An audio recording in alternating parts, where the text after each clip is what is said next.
Hello, this is Kelly Kleiman, and you're listening to the DealershipNews.com podcast, where we cover the who's happening in the automotive industry. Today, we're discussing how to increase your profit margins using a company called GSM. I'm going to let our guest explain in detail at her own pace how a dealer can profit more with her company. I say this with a sense of major urgency because all the indicators are pointing to a downturn in new car sales in the auto industry, and profit really will need to be found in every nook and cranny of the dealership. And this includes the sales department, the service department, F&I, you name it. Talk about women in automotive. I may have one of the best of them all with us today, and she's from Texas. Hello, Shelley Washburn. Hi there. How are you? Doing really good, thank you, and thanks for joining us. So tell us about how you got into the automotive industry. Was it something you've had a lifelong interest in? Is it your manifest destiny, or was it something you stumbled into? Well, I'd probably say my lifelong interest is more in marketing. The automotive part probably started by luck. I went to the University of Texas in Austin, and I was actually recruited by Ford Motor Company, and it just kind of all started there. Probably like most of us in auto, once you're in it, it kind of gets in your blood, so I've kind of been in love with it ever since. So 28 years later, here I am. Worked in all different parts of the business, from OEs, I worked in dealership for a while, I've done dealership consulting, and now I am running a marketing company. Well, tell us about GSM. How long has your crew been maximizing profits for dealers, and who was your first client? So we're really excited. Actually, in November, we're celebrating 30 years in business. So we're super excited. We'll have a big party around that. But we actually started off 30 years ago as a small direct mail company, and our customers were primarily Toyota dealers in the Gulf States region. Obviously, since then, we've reinvented ourselves several times, and now we're a full-service marketing agency with clients of all brands. Our clients are dealers, dealer groups, and OEMs. Well, that brings to you were just about to break down what you guys do, but I love this next question because you have 30 seconds to answer it. It's the proverbial elevator pitch. So you're in an elevator with a GM or a president of a big dealer group who doesn't know you, wants to know you probably. What would your 30-second elevator pitch sound like? No reading from a script. Go. Well, I guess I'd probably start off by introducing myself. So I'd say, hi, I'm Shelley Washburn. I'm the president of GSM. And at GSM, we consider ourselves the automotive marketing people.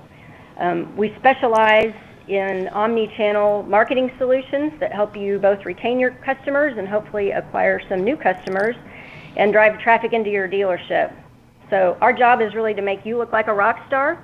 So what I'd love to do is come in and visit with you and learn a little bit more about your business and figure out how we can make you look like a rock star. I'm free next. A good day to come see you. You already sold me. You didn't even have to finish. I'll see you next week. Yeah. So what distinguishes you from the competition? We hear a lot of pitches. We go to a lot of the trade shows and such, and you mentioned client retention, and it's out there, but you don't really hear that phrase uttered that often. And it's probably, at this point, one of the most important components of a successful car dealership, in my opinion, that you could possibly have. Absolutely. So what are some of the distinguishing points between you and the Jones? Well, I'd say first off, we're both a marketing company and a technology company. So we have expertise in both areas. Mm-hmm. We also have a really great culture. So that really helps us because it's easy for us to recruit people. So they like to come work for us, and we kind of consider ourselves pretty nice people. So dealers like to work with us too. So we have that going in our favor. But probably, most importantly, one of the things that's most important to dealers is that our solutions actually work. We're lucky because we have a lot of access to dealer data, so we can prove it. We tap right into the dealer's DMS system, so we can actually show the results. I think another thing that I think distinguishes us is that we really take a consultative approach with our customers.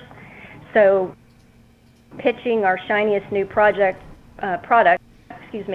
we go into a dealership, really ask a bunch of questions, want to learn about their problems, and provide solutions to their problems, and not just sell our newest product. Well, what does your checklist look like when you walk into a dealer while assessing their needs? It's kind of like what I just said. We really don't use a checklist. Every dealership is unique. Every dealership has different problems. So when we go into a dealership, we like to meet with them, ask them a bunch of questions, and kind of figure out what they need and what success looks like for that dealership. So we really don't use a checklist. It's more of a consultative approach.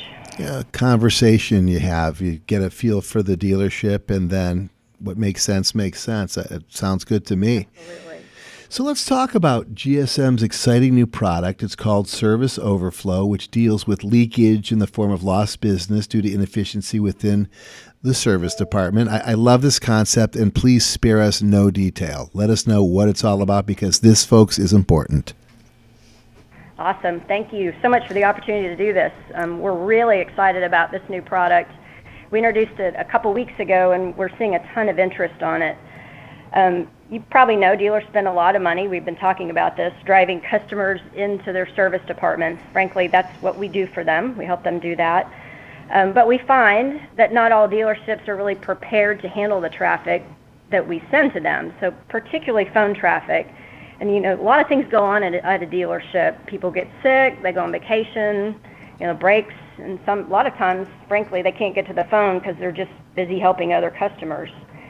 The other thing that we're finding is that dealership call volumes are actually going up, which you wouldn't think with the use of all the mobile devices. But you think about your phone now, it's a whole lot easier to click the phone number to call than to enter all of your information on your mobile device. So call volumes are actually going up. You probably have had the same experience I have, where you call a dealership and you want to set up an appointment or get a status on your vehicle, and you get transferred all over the dealership. You may go back to the receptionist, and ultimately you usually end up in somebody's voicemail. Dealers are losing a lot of customers because of that, right? They might just hang up the phone and call somebody else. So what our new Service Overflow product will do is make sure that this doesn't happen to a customer. If a dealership employee is not there to answer the call, then the call automatically transfers to us, and we answer that call on behalf of the dealership.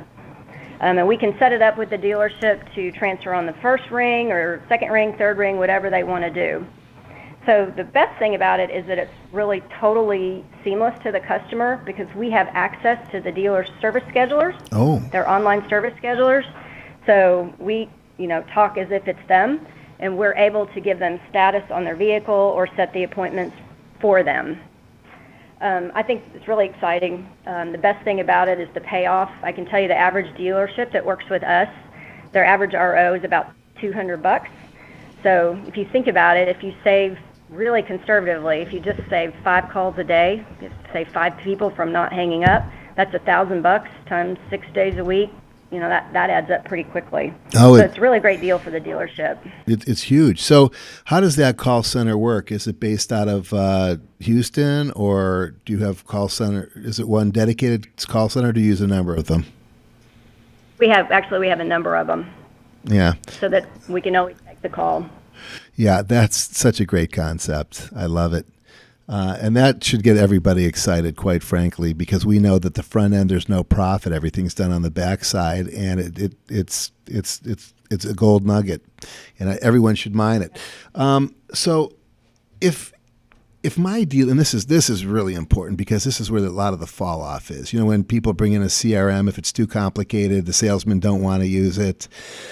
They make their sale and they leave. There's no support. So if my dealership hires GSM, what kind of support can I expect?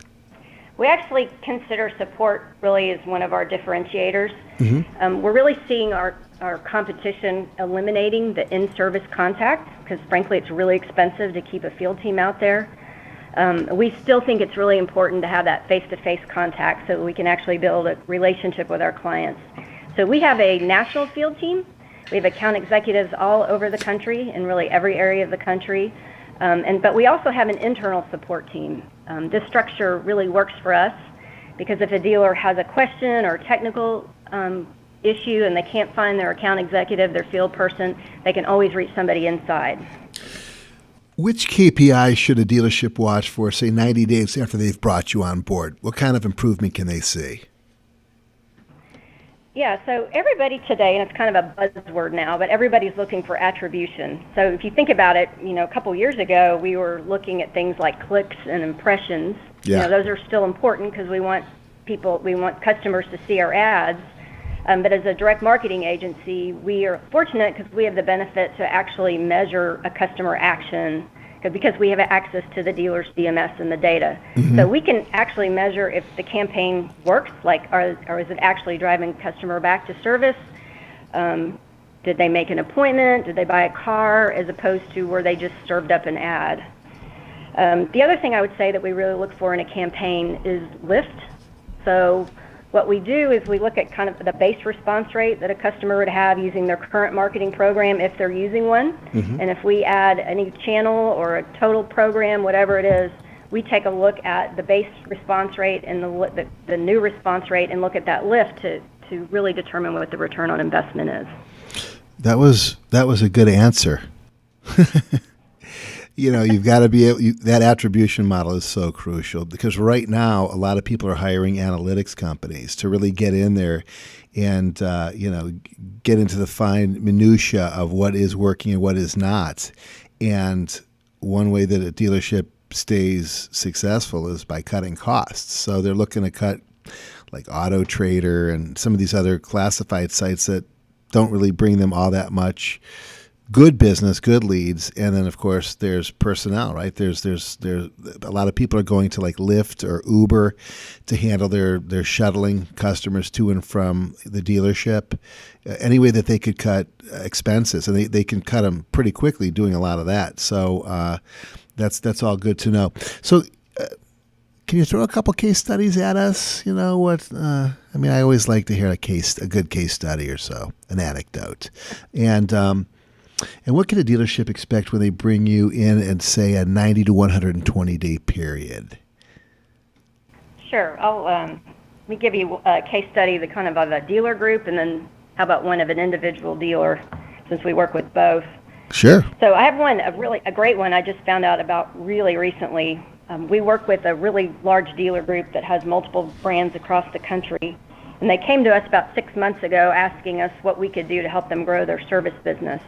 And since they have multiple brands, it's a little bit complex because each brand has a factory endorsed program. So what we did is we worked with each one of the brands, and we put together kind of a program that complemented it, that was an omni-channel program, so different depending on what was in the factory endorsed program. We recommended channels that complemented that.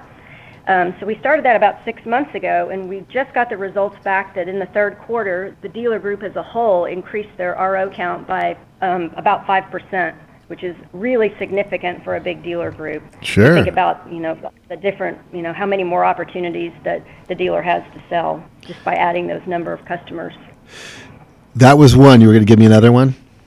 Yep, let me give you the second one. So another example of an individual dealership that we work with in San Antonio. He was having a problem with service retention. So we kind of took a look at what they were doing, and we recommended that they actually add a new channel, which was Facebook, that we supplemented with both mail and email. And after 90 days, we saw that they had a 30 to 1 return on investment, which is great. Lord. And Facebook is like kind of what you talked about. Dealerships are really looking at leveraging their budgets, and it's a pretty efficient way to advertise. Yeah, actually, there was a big buzz about Facebook at the digital dealer show that I just returned from, and the leads are right now. People will put up an entire inventory of any particular dealer for virtually nothing, $100, whatever, and whatever leads come in, and they just handle their social media, and they get their monthly stipend to handle that. It's taken place of Craigslist, but of course, Facebook doesn't charge $5, a listing. So a lot of dealers are getting a lot of play off of Facebook. So that's a great strategy by you guys. Congrats on that one. So where are you going to be in 5 years? Where do you see GSM in the mix half a decade from now? So it sounds kind of funny, but it's true. We want to be the name in automotive marketing. So if you think about dealers today, they use a lot of vendors. Generally, we see dealers using like 8 to 10 vendors just for marketing. If you think about, they have front end, they have traditional, they have digital. They do different things for parts and service, but we really want to be the one marketing partner of choice. I mentioned earlier, we're celebrating our 30th anniversary, and I would say in this business, as you know, you don't last 30 years without changing and innovating. Very true. So there's a ton of innovation going on right now with things like mobility, connected car, ride sharing. You could keep, go on and on and on. And we really want to be that partner that can help our dealers maximize those opportunities. Sounds like you want to take CDK Global down, huh? Yes, we do. What kind of car do you drive? My daily driver is a Toyota Highlander. Okay. But I have a fun car that has been in the garage until recently because it's finally fall in Houston, Texas, and you can drive one of these. But it's a Mercedes 350 CLK convertible. Okay. Last question. How about that win over the Sooners? Yeah, that was awesome. I mean, actually, that whole weekend was epic for Houston. So Texas beat Oklahoma. The Houston Texans beat the Cowboys, which is always a big thing here. Oh, yeah. And our Astros actually did pretty well that weekend, too. So that was a great weekend. Yeah, Anytime UT can beat Oklahoma, it's a lovely, lovely time. Well, okay, truth be told, I went to Ohio State, but I lived in Dallas for 4 years. So I was only aware of the Ohio State-Michigan rivalry, and then all of a sudden this thing between Texas and Oklahoma. And that was so much fun to be able to experience another rivalry like that. So I know it's a really, really, really big game for both Texas and Oklahoma. So congrats on that, and hopefully Texas is back. I mean, without Texas, and I hate to say it, without Michigan kind of in the mix as a powerhouse, college football isn't as exciting because it's all Alabama, but we'll leave it at that. That wraps it up. Yeah, exactly. That's about all we have time for, but you've been listening to the DealershipNews.com podcast. I want to thank Shelley Washburn for joining us, and of course wish her and all of the talented folks at GSM the best of luck as they expand their reach across the automotive industry as we do. Again, this is Kelly Kleiman, DealershipNews.com. Bye for now.